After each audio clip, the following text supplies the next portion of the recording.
Namaste students, welcome back to my channel. Students, in our previous video we have studied that how halogen reacts with the hydrogen and what are the different oxidation states exhibited by the halogen. Today in this video we'll study the reactivity of halogen towards oxygen. So without any delay, let's get started.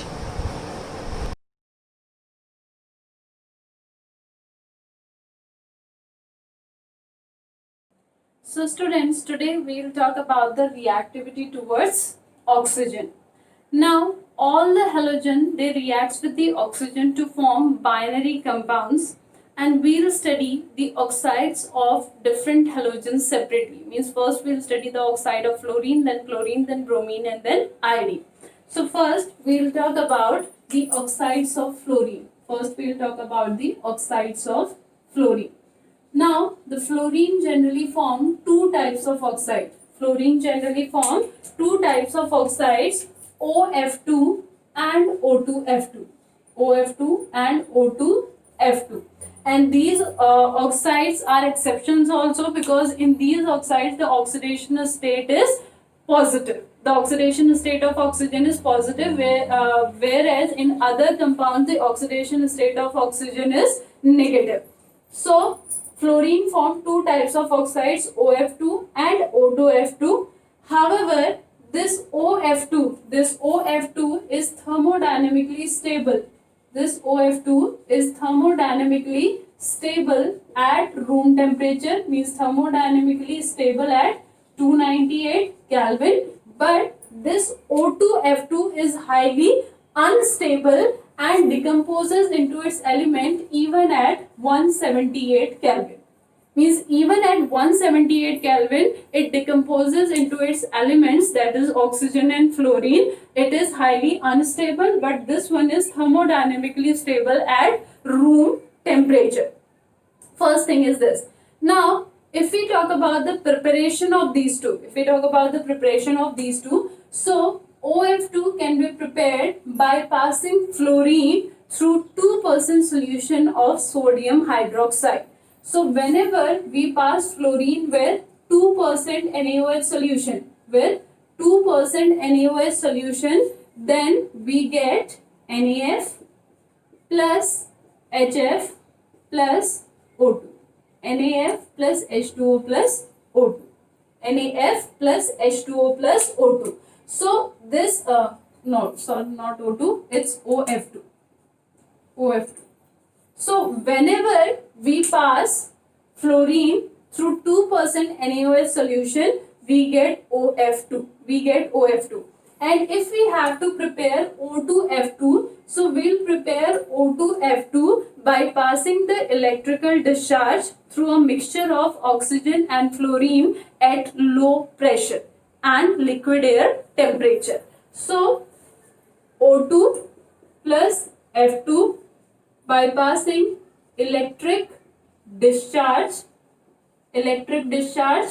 at low pressure and liquid air temperature, we get O2F2. So OF2 is prepared by passing fluorine through 2% NaOH solution, and O2F2 can be prepared by passing the electrical discharge through a mixture of O2 and F2 at low pressure and liquid air temperature. So this is the preparation of OF2 and O2F2. Now this OF2 when reacts with the water, it forms a neutral solution. Therefore, it is not considered as acidic anhydride. This OF2 when reacts with the water, it forms what? It forms neutral solution. And when this OF2 reacts with NaOH, then here we get NaF plus O2 plus HF. NaF plus O2 plus HF. So this we get when OF2 reacts with NaOH. When OF2 reacts with NaOH, we get this. And when OF2 is dissolved in water, it gives a neutral solution. Now, if we talk about the structure of OF2 and O2F2, the structure of OF2 and O2F2, the structure of OF2 is similar to that of the water. In water, the hybridization of oxygen is sp3. In OF2, the hybridization of oxygen is sp3. Here we have two lone pairs. Here also we have two lone pairs. Here the shape is bent. Here also the shape is bent. But the bond angle of OF2 is less than that of the H2. Now the reason behind this is, in OF2 the electronegativity of fluorine is greater than that of the oxygen. So fluorine attracts the shared pair of electron towards itself, as a result of which the bond pair repulsion decreases and bond pair comes close to each other, as a result of which bond angle decreases. But in OH2, the electronegativity of oxygen is greater than that of the hydrogen. Therefore, there is a strong bond pair repulsion, as a result of which the bond angle is greater than that of the OF2. So the structure is same, hybridization is same, but due to the electronegativity difference of fluorine and hydrogen, the bond angle of OF2 is smaller than that of the H2. And if we talk about the structure of O2F2, the structure of O2F2 is similar to that of the hydrogen peroxide. This is the structure of O2F2 and this is the structure of hydrogen peroxide. Now, in O2F2, the OO bond, this bond is more stronger.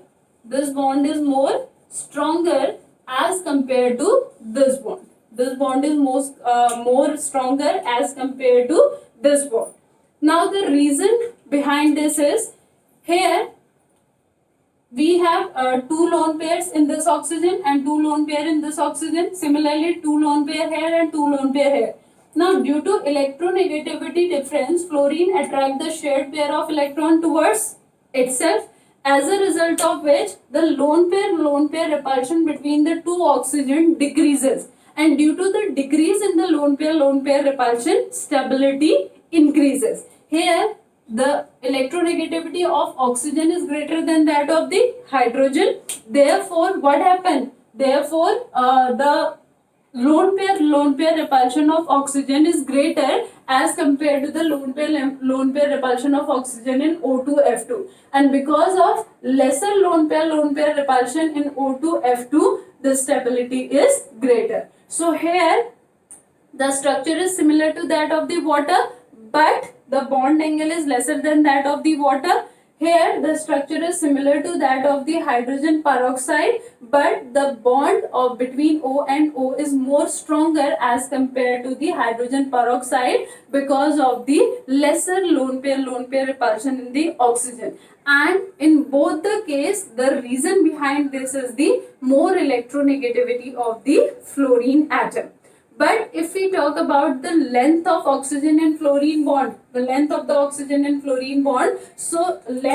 OF bond is greater in O2F2 as compared to OF. If we compare these two, so the length of OF bond in O2F2 is greater than the OF.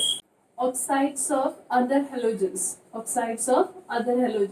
So other halogens also form the binary compounds with the oxygen, but in other halogens we get the binary compounds with the oxygen, in which the oxidation state of the halogen is +3, +5 and +7.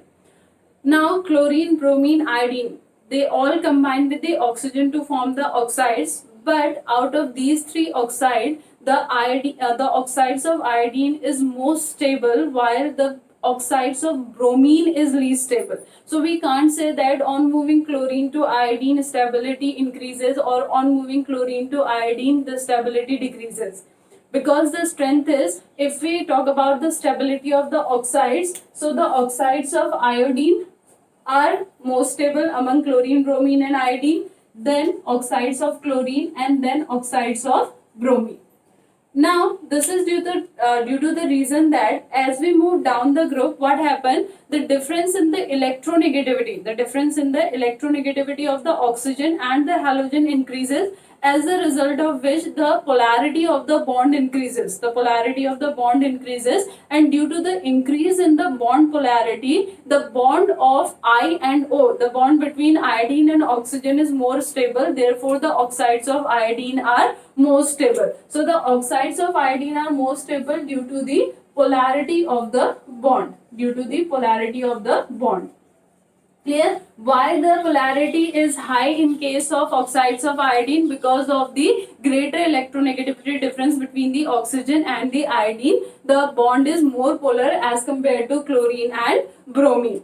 Now, though the polarity of bromine and oxygen is more than that of the chlorine and oxygen, but due to the formation of the chlorine to form d pi p pi multiple bond with oxygen, due to the tendency of chlorine to form a stable d pi p pi multiple bond with oxygen, the oxides of chlorine are more stable as compared to the bromine. So bromine lack both the properties. In bromine, the polarity factor is also not too much, and also it don't form the stable p pi d pi multiple bond with the oxygen. So because of the lack of these two properties, the oxides of bromine is least stable, while the oxides of iodine are more stable. But out of these three, the maximum number of oxides are formed by the chlorine.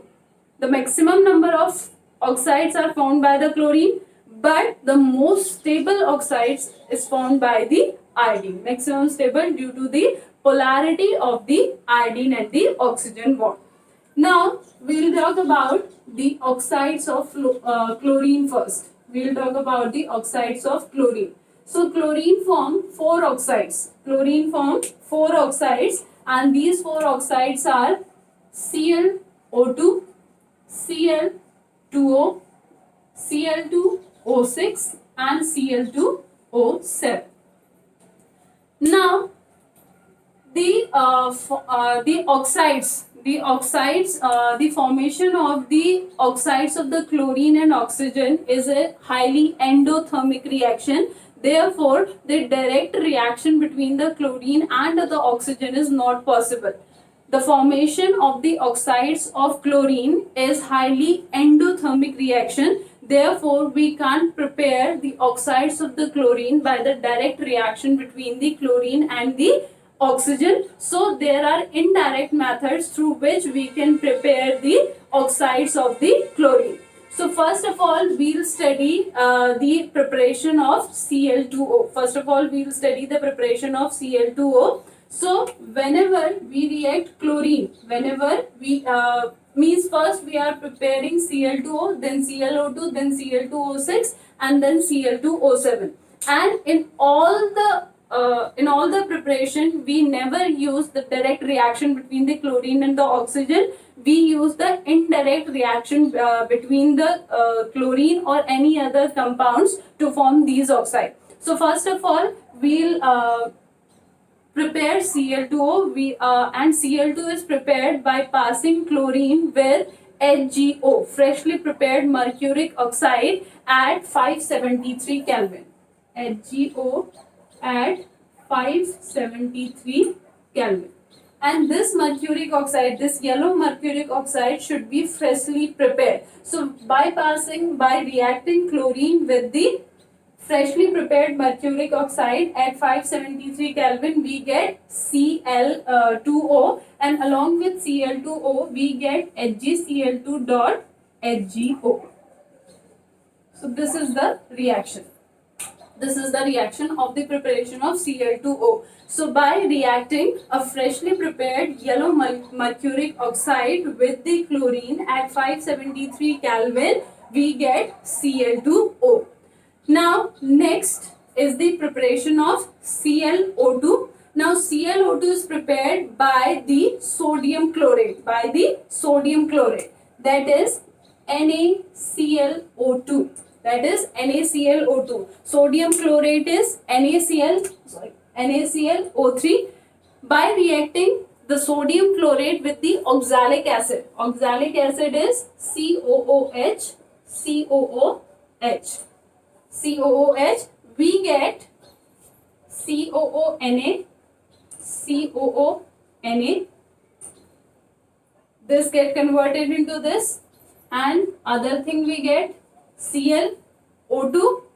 Other thing I get CO2. Next thing I get CO2, and so these are the products. So first Cl2O is prepared by treating Cl2O with yellow mercuric oxide at 573 Kelvin. Second, this ClO2 is prepared by reacting the sodium chlorate with the oxalic acid. We get ClO2. Byproducts are not so important. The main thing we have to notice that from which reactants we get the main products, like Cl2O and ClO2.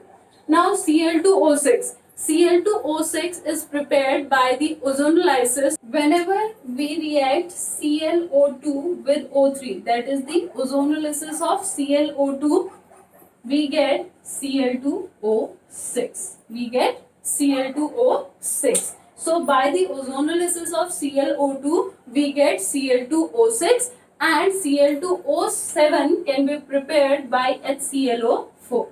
With the help of HClO4, we can prepare Cl2O7. Cl2O7 plus water. Cl2O7 plus water. So these are the different methods with the help of which we can prepare Cl2O by treating chlorine with the freshly prepared mercuric oxide at 573 Kelvin. Next, that is ClO2. ClO2 is prepared by treating KClO3, NaClO3 or KClO3 with oxalic acid.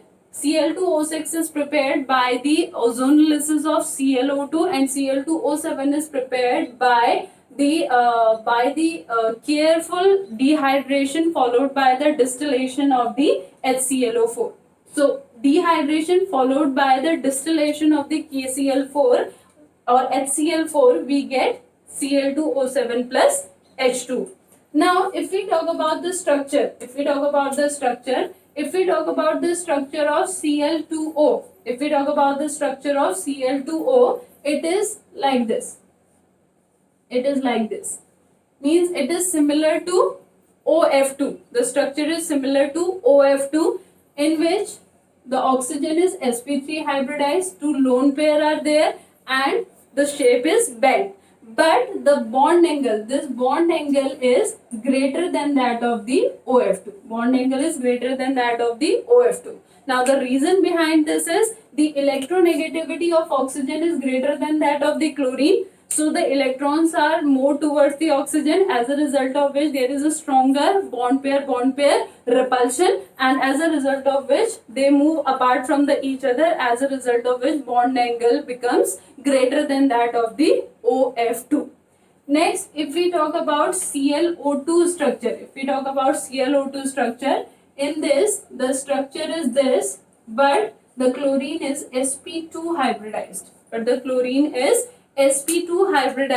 And there is a partial double bond character between the chlorine and the oxygen. And how we get to know? Because in these two compounds we have ClO bond, but the bond of ClO is more stronger in ClO2 as compared to Cl2O due to this partial double bond character. And in this there is a unpaired electron present in the chlorine, therefore this is paramagnetic. This compound is paramagnetic.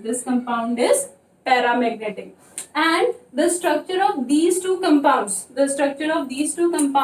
is not fixed, but it is assumed that the structure of this compound is like this, and the structure of Cl2O7 is like this.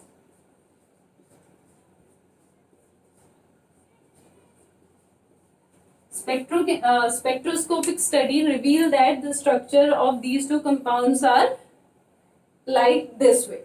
So this is the preparation of the oxides of the chlorine, and we have studied the preparation of the oxides of the fluorine. Now, if we talk about the preparation and the properties of the oxides of the bromine, we studied that the oxides of the bromine are least stable due to the lack of their tendency to form d pi p pi multiple bond, as well as their polarity differences not too much, so they maintain their stability. So because of the absence of these two reasons, the oxides of bromine are least stable. But yes, if we talk about the structures of the oxides of the bromine, the structures of the oxides of the bromine is similar to that of the chlorine. If we talk about the structure of Br2O, the structure is similar to that of the Cl2O. If I talk about the structure of BrO2, the structure is similar like this. And if I talk about the structure of Br2O6 or BrO3, then the structure is similar to that of the Cl2O6. Now we focus on the oxides of the iodine, because the oxides of the bromine are not stable at the room temperature. They are a very good oxidizing agent. They behave as a very good oxidizing agent. Because of their instability, they can easily release oxygen, and that's why they behave as a good oxidizing agent. Oxides of iodine. So iodine mainly form three oxides having formula I2O4, I2O5 and I4O9. Out of these three oxides of iodine, the most stable iodine is I2O5. So iodine form three types of oxides having formula I2O4, I2O5 and I4O9. And out of these, this I2O5 is the most stable oxide of the iodine, and it is considered as the true oxide of the iodine. It is considered as the true oxide of iodine, and it is obtained by the dehydration of the iodic acid. Iodic acid is HiO3. HiO3 on heating gives I2O5 plus H2O. So by the dehydration of iodic acid, we get I2O5. And this I2O5 is a strong oxidizing agent. When this I2O5 reacts with carbon monoxide, this I2O5 convert the carbon monoxide into carbon dioxide. So we can use this I2O5 for the presence of the amount of the carbon monoxide in our atmosphere, or the presence of the carbon monoxide in our atmosphere. So out of these three, only I2O5 is trioxide, which can be prepared by the dehydration of the iodic acid. And because this I2O5 is a good oxidizing agent, it oxidizes carbon monoxide to carbon dioxide. Therefore, we can use I2O5 for the presence of carbon monoxide in our atmosphere. And if we talk about the uses of other oxides of the other halogens, so if we talk about the use of OF2, if I talk about the use of OF2 is used in rocket fuel. OF2 is used in rocket fuel, and both OF2 and O2F2, both OF2 and O2F2 are used as a strong oxidizing and fluorinating agent. Oxidizing and fluorinating agent. This OF2 oxidize H2S into SF6. So this O2F2 is used in the rocket fuel, as well as these two are used as an oxidizing and fluorinating agent. This OF2 oxidized Pu into PuF6 and H2S into SF6. And if I talk about ClO2, this ClO2 is used as a bleaching agent. This ClO2 is used as a bleaching agent in pulp industries, in paper pulp industries. So these are the different uses of the oxides of the halogen. And If we talk about the reactivity of the halogen towards the metal, so because they have very high negative electron gain enthalpy, they are electronegative, so they directly reacts with a number of metals to form the ionic compounds, and as the electronegativity difference decreases, the tendency to form ionic bond also decreases. So reactivity towards oxygen is done. We have studied that fluorine form two types of oxide, O2F2 and OF2, out of which OF2 is the stable one. Chlorine form a number of oxide, but the most stable oxide is of iodine due to the polarity difference, and the least stable oxide is of bromine due to the absence of the polarity as well as the tendency to form stable p-pi d-pi bond. And chlorine form the maximum number of the oxides, and we can't prepare the oxides of the chlorine by the direct combination of the chlorine and the oxygen, because the reaction of the formation of chlorine oxide is highly endothermic. Therefore, we require a alternative method for the preparation of the oxides of the chlorine. And in iodine we got 3 oxides, but out of 3 oxides we have only one true oxide, that is I2O5. So students, that's all for today. I'll see you in my next video with a new topic.